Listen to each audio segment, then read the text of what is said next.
തിരുവനന്തപുരം കല്ലമ്പലത്ത് വ്യാപാരിയെ വെട്ടിക്കൊല്ലാൻ ശ്രമിച്ച അക്രമികൾ പിടിയിൽ. കടയ്ക്കു മുന്നിലെ വാക്കേറ്റം ചോദ്യം ചെയ്തതിന്റെ വൈരാഗ്യത്തിൽ ഒറ്റൂർ സ്വദേശി പ്രതീഷിനെ വീട്ടിൽ കയറി വെട്ടിയ 3 പേരാണ് പിടിയിലായത്.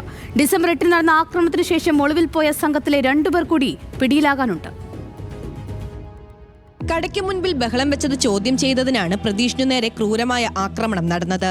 ഡിസംബർ 8 രാത്രി 10:30 വീട്ടിലെത്തിയ അക്രമികൾ പ്രതീഷിനെ തലങ്ങും വിലങ്ങും വെട്ടി. ഭാര്യയുടെ മുന്നിൽ വെച്ചാണ് അതിക്രമം നടന്നത്. തടയാൻ ശ്രമിച്ച ഭാര്യയ്ക്കും മർദ്ദനമേറ്റു. പ്രതീഷിന്റെ 2 കാലുകൾക്കും ഗുരുതരമായി പരിക്കേറ്റതിനെ തുടർന്ന് തിരുവനന്തപുരം മെഡിക്കൽ കോളേജ് ആശുപത്രിയിൽ പ്രവേശിപ്പിക്കുകയായിരുന്നു.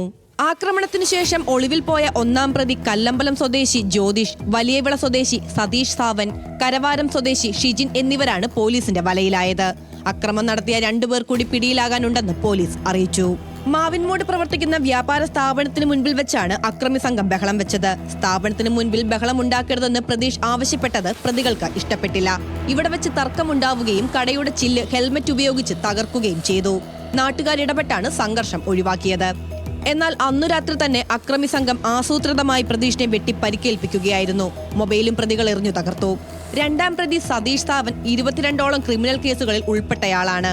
മുൻപ് കാപ്പ നിയമപ്രകാരം നാടുകടത്തിയിരുന്ന കൊടും കുറ്റവാളിയാണ് ഇയാളെന്നും പോലീസ് പറഞ്ഞു. ന്യൂസ് മലയാളം, തിരുവനന്തപുരം.